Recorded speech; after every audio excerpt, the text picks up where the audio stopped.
Looking to get the edge when betting on the ponies? Get access to all of SIG's reports now through the Belmont Stakes for only $169. You will get approximately 5 sheets per week for the next 15 weeks at $75 $9 reports. That comes out to a $675 value if purchased daily, saving you $506, and you'll have total access to SIG's horse racing selections through Derby prep season, the Kentucky Derby, the Preakness, and the Belmont Stakes.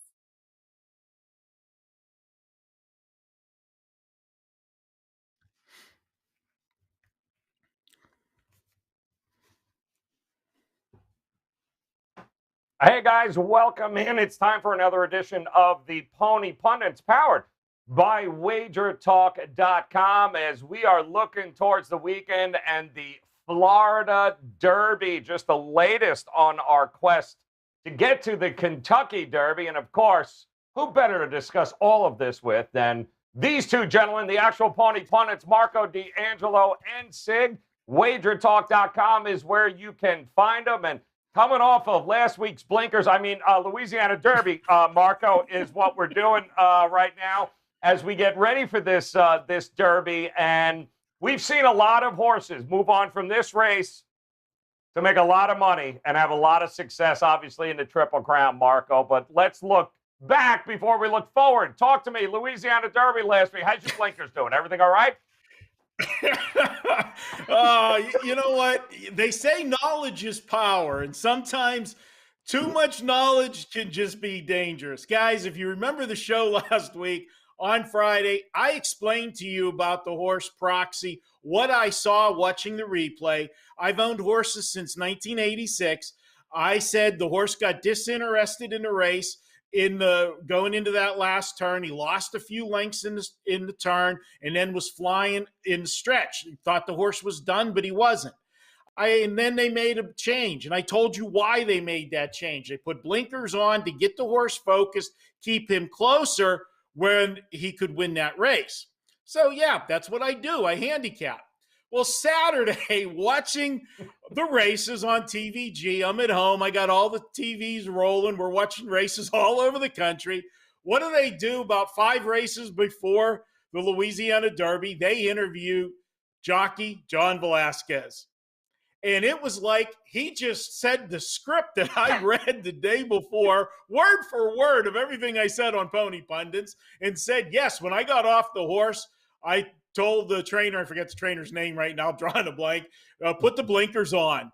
Not only did I see that make me all warm and fuzzy, I rewound that interview and taped it on my iPhone and sent it to my beloved colleagues here on the show and said, where did I hear this before?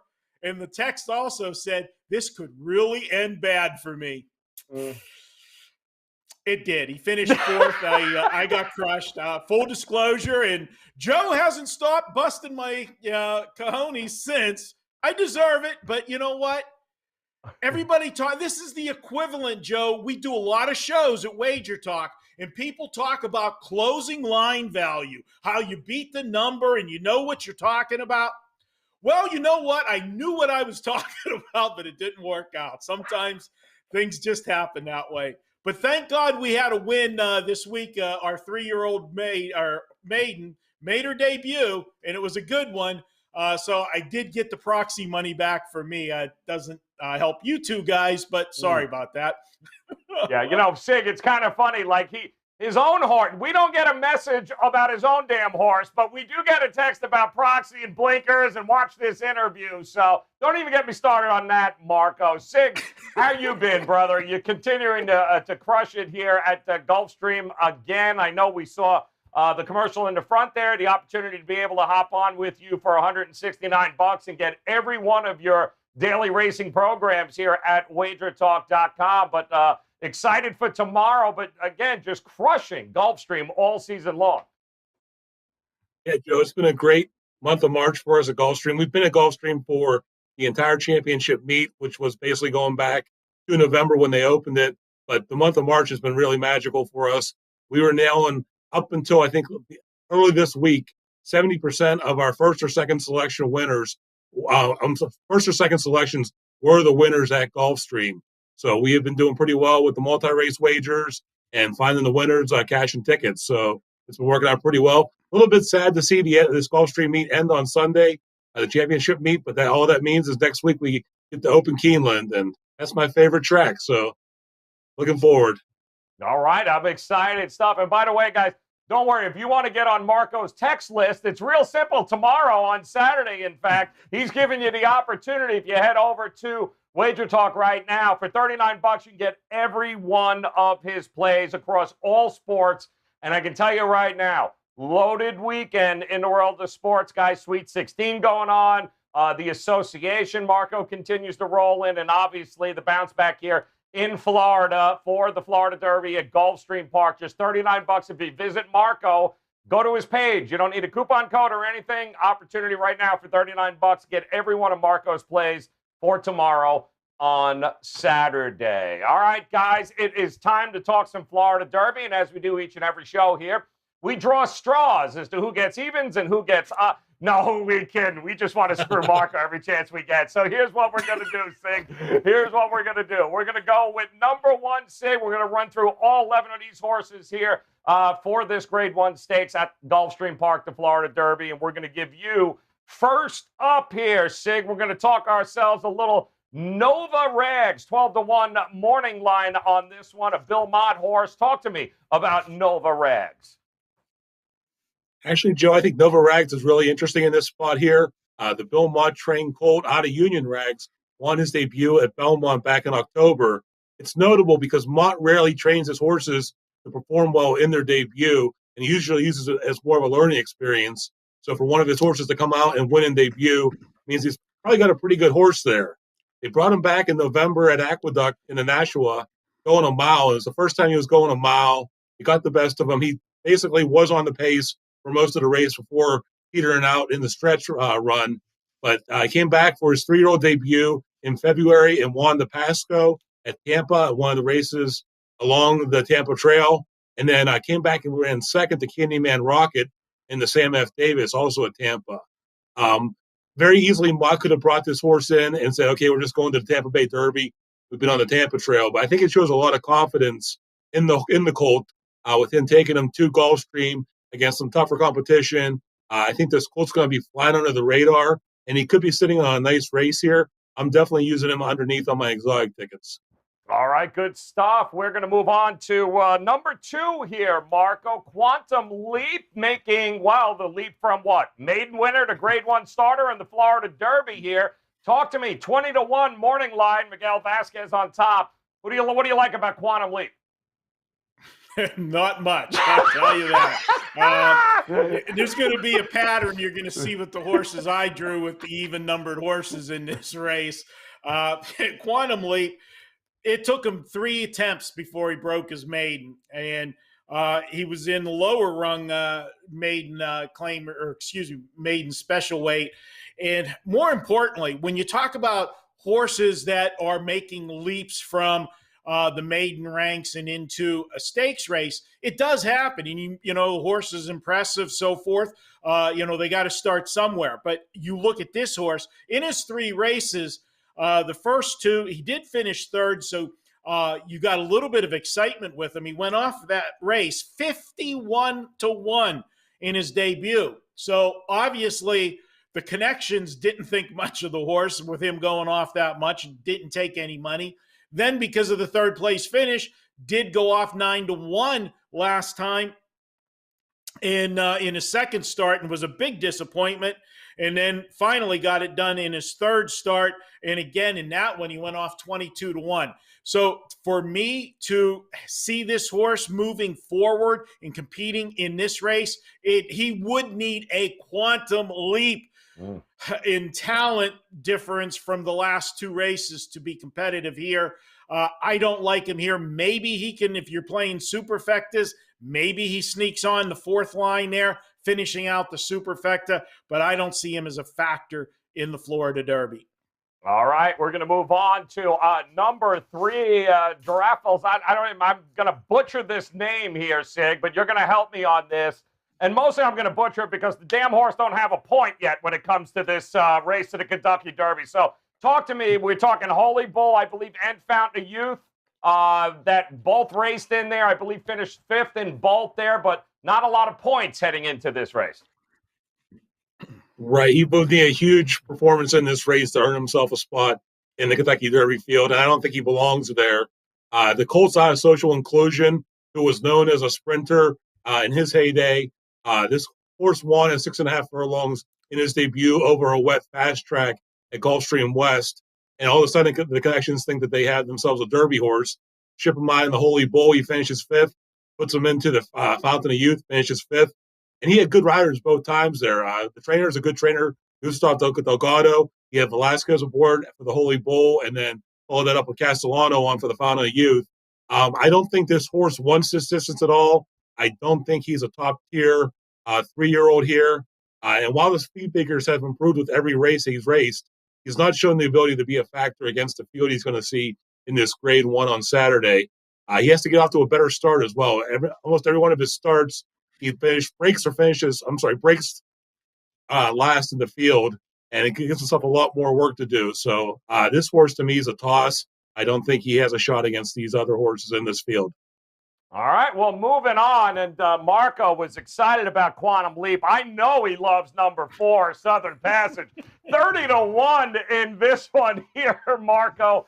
Dale Romans is the trainer, the son, though, of a Kentucky Derby winner, Super Saver, I believe, that did start a couple of weeks ago, closed late, got a second here at Gulfstream. Do you like Southern Passage, number 4, better than Quantum Leap? No, I don't. This is a horse. Dale Romans, I don't know what he's doing here. I mean, this is either an instance where Dale Romans has totally lost his mind, or he has an owner that says, I want my horse in the Florida Derby, pure and simple, okay? This horse does not belong in here. You hear me talk about this time of the year that when horses get to the point where they've got 7, 8, 9 starts and they're on the Derby road, they are what they are, okay? They're not going to take that big jump. We always say, hey, this horse has a license for a big jump here. He's only had 2 starts. He's improving in both. That's not the case here. 8 starts, half of them have been in maiden claimers. You could have claimed this horse for $50,000, okay? He's only got 1 win. If you can't beat maiden claimers consistently, how are you going to jump up and win in a stake race like this for the Florida Derby? He does have a closing kick. If the race goes super fast and falls apart, maybe he flies at the end and passes a couple tired horses.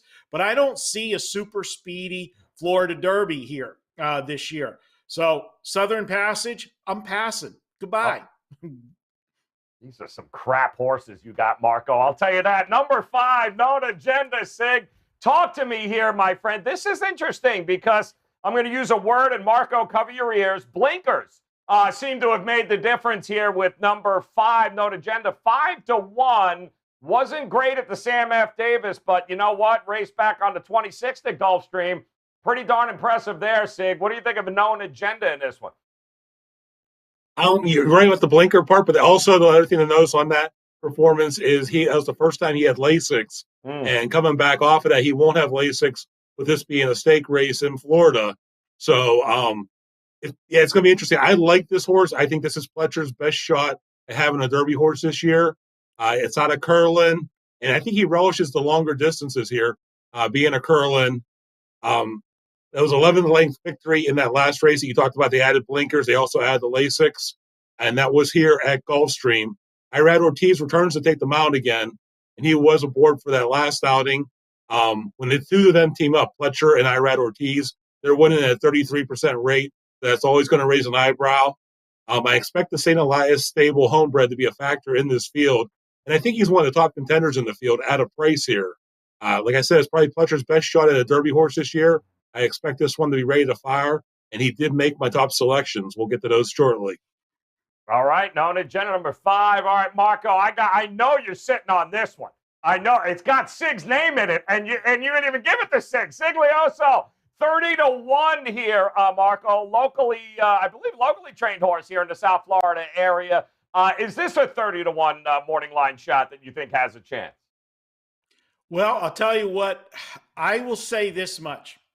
We could take our colleague, Sig, put a saddle on him, and let you ride him, Joe, and you would have as much of a chance of winning the Florida Derby as Sigaloso does. Okay, I don't know what is going on down there. Did they need, people? I couldn't get into the, go down to the Florida Derby this year. I wanted to join you. I guess they're letting anybody in the race. I could have maybe snuck through the gate as an entry in the Florida Derby because I have as much of a chance as some of these horses they put in. I don't like this horse at all. You look at his lines. He's got 4 career starts. He got 1 win. That win came in his second start, maiden special weight. It was a lower class maiden special weight. He wins that by a neck. And since then, he did put up 2 of his best speed figures, but those were chasing miles. He wasn't really a factor in those races. I don't see how he competes here. The connections, again, why you put a horse in like this over his head and just, causes traffic. And when we get to the best bets, I'll talk about some of these horses that are in here and what problems they could cause. I'm passing on Sigaloso. I'm sensing a theme here, Sig. I don't know. And not for nothing, I don't think you gave us enough credit. If we saddled up at Gulfstream, you and I would definitely cash in the money. I don't know what the hell he's talking about. But you know what? Let's move on. Number 7 here, Sig. Give me an idea of what you think. Greatest Honor. We all know, obviously, 6-5 morning line favorite. What else can you say? Jose Ortiz on top. Shug McGahee. He's ready to do some damage here at Gulfstream, a track he knows very well. Yes, Joe, Greatest Honor has basically been your horse on the Gulfstream Trail to the Derby this year, winning both the Holy Bull, following that up with the Fountain of Youth. Both times Jose Ortiz was aboard. He's already got himself locked up that starting spot in the gate at Churchill Downs on the first Saturday in May. But I think Shug McGahee, the trainer, is going to have him ready to fire again on Saturday. He has not lost at Gulfstream Park in all 3 attempts he's raced at the track.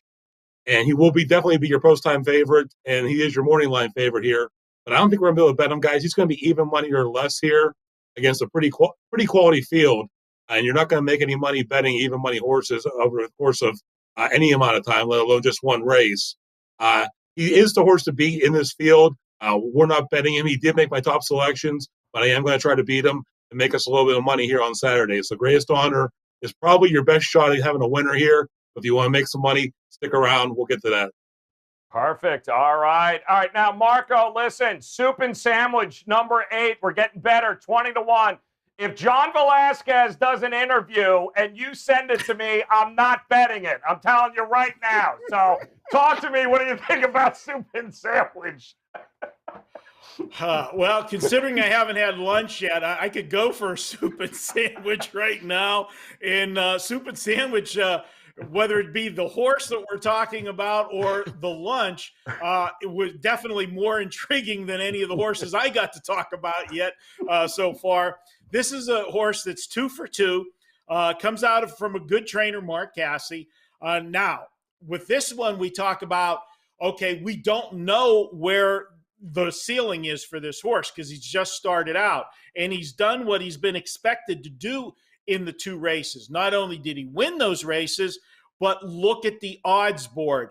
The barn bet the horse. The public was behind the horse. Word was out. The horse was good, and he delivered. Now he's making that big jump. So why would I consider this horse at all when I bashed all the other horses that won maiden races? Well, because this horse was well respected at the windows. They thought the horse was better than the rest of those horses in that field, and he delivered as he should. The other part I like about Soup and Sandwich is he's one of the speed horses in this race. There's not a lot of speed in here. There are some horses that are going to go towards the front, but I don't see a blistering pace in the Florida Derby here. And as I can tell you, when I was at the Florida Derby a couple years ago, chowing down in the Flamingo room on lobster and crab legs, they stole the Florida Derby with a slow pace on the front end. Horses let Maximum Security get out to the lead. He put him to sleep, stole the race. Nobody from behind could catch up, and won the Florida Derby. this horse has a possibility to get out there in slow fractions. There'll be another horse that we're going to talk. Well, I'm not going to talk about because it's a legitimate horse. It's an odd horse. Go figure that. Sig gets him. That'll be out there on the lead as well. And I think these two horses can stick around on the ticket. Now, as far as Soup and Sandwich goes, I think he's more of a bottom end of the exotics, third or fourth, because I think he will be passed in the stretch, but he could hold on to stay in those exotic wagers. So this is the best horse I got to talk about. I'm excited for a Soup and Sandwich. Yeah, you're just hungry. You haven't had lunch yet. All right, let's go, Sig. Let's talk about number 9, Collaborate, which is, boy, this is an interesting horse. Marco talked about speed. Something tells me from that number 9 spot, we're going to see Collaborate out in front there with Tyler Gaffleone on it. What do you think of this horse? I have to agree with my fine colleague Marco there. I think Collaborate is going to go to the front here, and they're going to try to take him wire to wire, is my guess. I like this horse, and this horse has a lot to live up to. He was a $600,000 purchase as a yearling, and he's out of Into Mischief. Coming in here off an impressive 13-length victory last month in a maiden special weight here at Gulfstream. He debuted earlier in the month of February on a sloppy track in a maiden special weight. He finished 5th that day. Draw a line to that effort. I mean, it could have been the sloppy track. It could have been just a debut race. I think that this horse has a lot of upside in him. I think Savvy Joseph has done well at the Gulfstream meet the past couple years here, but he hasn't made a name for himself on the national level. And getting a horse into the Kentucky Derby, a horse that basically has a lot of upside, I think, is a key for him here. He's been working really well. If you look at those last couple works, 2 back, he won 47 and I believe 5. My eyes don't deceive me. 47 and 1 yeah. 2 weeks ago, going 4 furlongs. I think you're going to get a nice price on this colt with some other horses taking attention to the betting windows, and I think he'll get better than the 6-1 morning line here. He's going to be my top choice in here. I know I'm spoiling the selections here at the end, but I like Collaborate here at a price, and I think he could come in here and surprise on Saturday. All right, good stuff. Let's move on here. Marco, number 10, Spielberg, 4-1, Javier Castellano. And here's a name we haven't heard. How about that? Bob Baffert. Ever heard of him there, Marco? I don't know. He's got a horse from California, and these California-based horses have been slowly working their way east here. It's a 4-1 morning line. He's going to be stalking somewhere out there, Marco. What do you think of Spielberg? Yeah, Spielberg has a big chance here. And Bob Baffert, he has a big barn, always has lots of contenders for the Kentucky Derby, and he is a smart trainer. He's not afraid to ship his horses all across the country. And the reason he does that is, and it's why he ends up every year with a couple, generally a couple horses in the Derby, is because he lets his horses go so they don't have to face one another. So he can pick up points. He might have one horse in California picking up points, maybe in the Santa Anita Derby, send another one to Oaklawn, send another one to Gulfstream, and get the points that way, and then they sneak into the Derby. Spielberg is one of those horses that's on the trail to do that. He has tactical speed if he breaks from the gate well. Last start, miserable start for him. It was a muddy track. He's out the whole race like 4 wide through the slop, but still was the second best horse in that race. The horse that won it, Essential Quality, one of the top candidates, if not the top candidate for the Kentucky Derby, was the winner in that race, but he did beat a horse for second who I was high on going into that race, and that was Jackie's Warrior. We know what Jackie's Warrior did last year up until the Breeders' Cup when the horse got upset, but that is a very good horse that he did run down in the stretch to get second. I think you've got to use Spielberg on your ticket in here. The only thing that discourages me a little bit about Spielberg is if this was one of Bob's best Derby horses, you would have thought that Flavian Pratt would have stayed with the horse. He rode the horse twice in California, but didn't make the trip to Oaklawn Park to ride in the Southwest. And once again, the horse is getting another new jockey. So the guys that are getting on Spielberg maybe just think he's a notch below, or you would see the regular rider staying with his horse trying to get that mount for the Derby. Good stuff there. All right, one horse left. Number 11, Papa Two, talk to us here. A horse, and I am sure, Sig, that you know very well here at Gulfstream Park. Talk to us here. Holy Bull, I believe, Fountain of Youth. Actually pretty good. Pretty a decent third there at the Fountain of Youth as well. What do you think of this horse here? 15-1 morning line. Well, first, Joe, my colleague Marco there keeps complaining about having all the even horses. He only had to talk about 5 horses. I got to talk about 6 horses. So somebody's going to complain here. But back to Papito. He won his first 2 races here at Gulfstream last summer. They got a little confident with him, shipped him up in the stakes competition for 2-year-olds at Saratoga. He missed the board in both of those, and then had a nice layoff until January when he came back here for the Mucho Macho Man, finishing second. They threw him in the Holy Bull. He finished 4th, and then came back in the Fountain of Youth. He finished 3rd here. He's out in Colt. Basically, excuse me. I respect Antonio Sano as a trainer, but there's nothing about this colt that jumps out at me that says he's ready to make this leap into a Grade 1 competition. Though reflected or shown that he can run in some of these greatest stakes races at Gulfstream. This is the toughest field he's going to face come Saturday. And for me, Papito's a toss.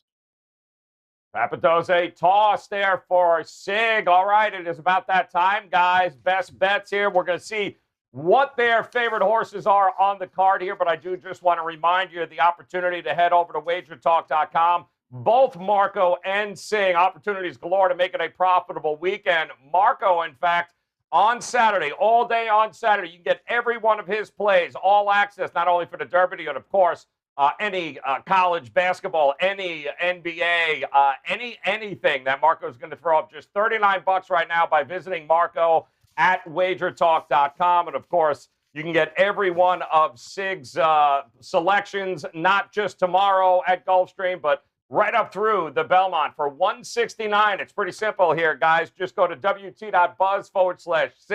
Get his daily race reports. They're available race days at 9 a.m. Get every one of them now through the Belmont here. Triple Crown time with Sig at WagerTalk.com. All right, guys, here we go. We ready? It's best bet time. So, Marco, we're coming to you, my friend. Talk to me. What's your horses looking like?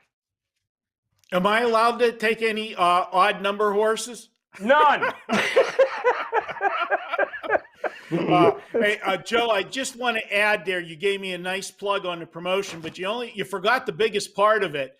I've got a 5% play going tomorrow in the big dance. And however you want to say it, whether you want to say going back to 2019 or the last 2 NCAA tournaments, we've hit 5 straight 5% plays, 4-0 2 years ago, 1-0 so far this year. So be sure to check that out at Wager Talk. Guys, I am going to go with number 9 in this race because we are going to go for the price here, and that is Collaborate. And I like this horse. Didn't get to talk about him, obviously. Safi Joseph, one of the strong trainers at Gulfstream the last couple years. And this is the type of horse where you brings him in, comes out of nowhere, and gets well represented at the windows. If you go to his maiden debut, he went off 140, $1.40 favorite in that race, odds-on favorite.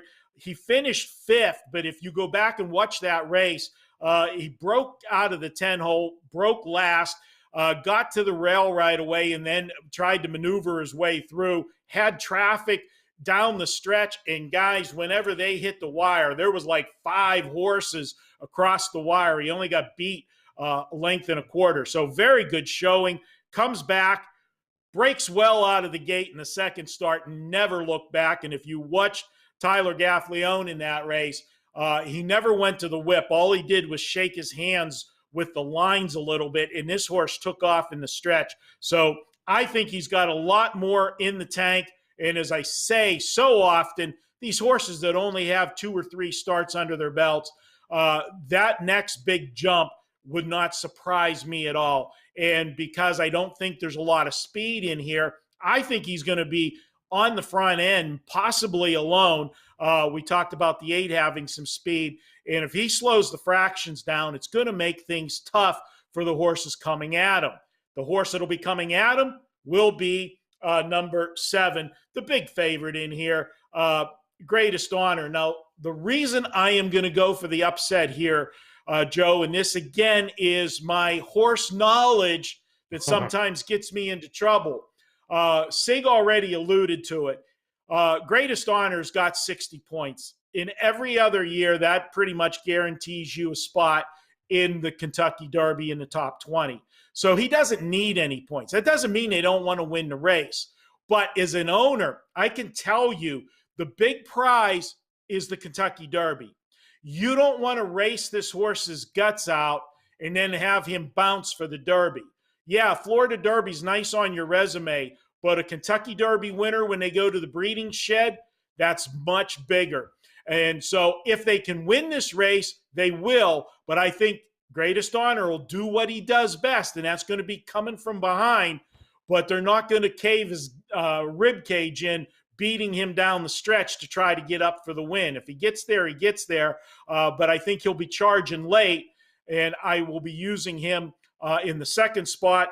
Third, I'm going to number 10, Spielberg. Spielberg is a horse that does need points, and just like Collaborate needs points, so they will be racing hard. And Spielberg's been honest. He's been around there every race. And the last one I'm putting in there for the price, and I could have put 3 or 4 horses in the 4th spot, and when I'm playing my tries, I will have a lot of horses in that last spot. But I'm going to go with Papa 2. And if you go back and watch his last race, I think the jockey made a huge error in that race when he made his move.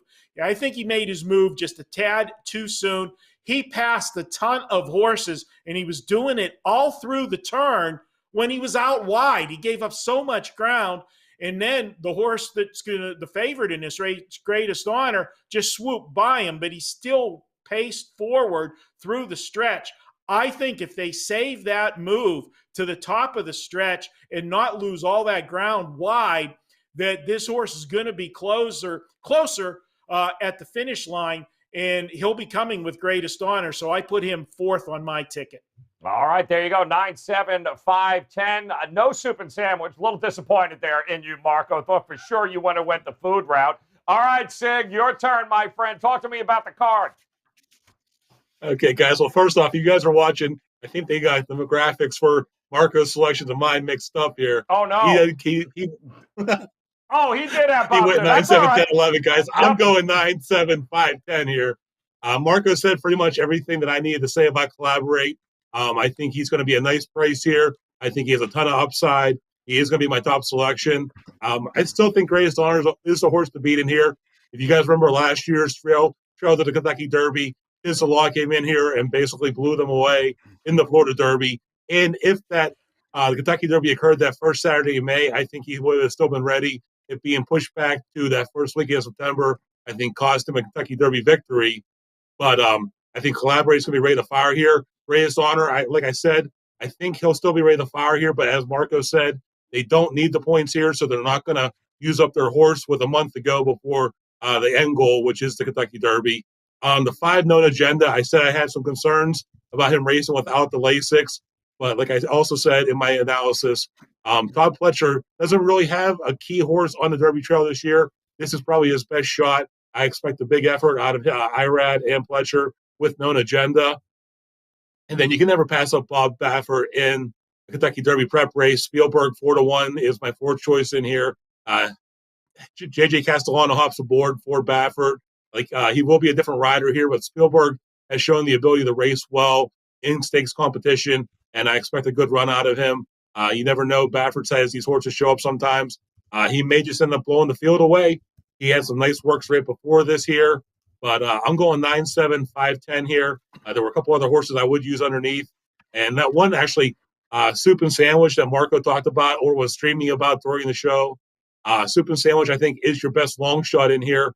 Mark Cassie's had his horses prepared the last couple weeks here, and he'll be a huge price. If you're looking for a big long shot, Soup and Sandwich might be your dinner ticket. You two guys pick so many of the damn same horses there. It's tough for the guys behind the scenes to figure out what's what. The difference, by the way, is 10, okay? Number 10 for Sig, number 11, Papatu for Marco. That's what you've got. 9, 7, 10, 11 for Marco, just to collaborate. Speaking of which, 9, 7, 5, 10 for Sig there. And both of these guys, don't forget, guys, the opportunity for you to head to WagerTalk.com. Marco mentioned right now that he's got that 5% best bet coming up. Sweet 16 time on the court, guys. That's usually a $40 play. Right now, you can get that along with every other thing he plays tomorrow for just $39 on Saturday. It's an all-access pass. All you have to do is visit Marco at WagerTalk.com. And, of course, Sig, he's got you locked and loaded right through the Belmont for that matter. $169, guys. That'll go ahead and get you every one of his racing reports now through the Belmont, guys. Great opportunity to make it a very profitable year on the track as we continue to race towards the Kentucky Derby to get the Triple Crown going.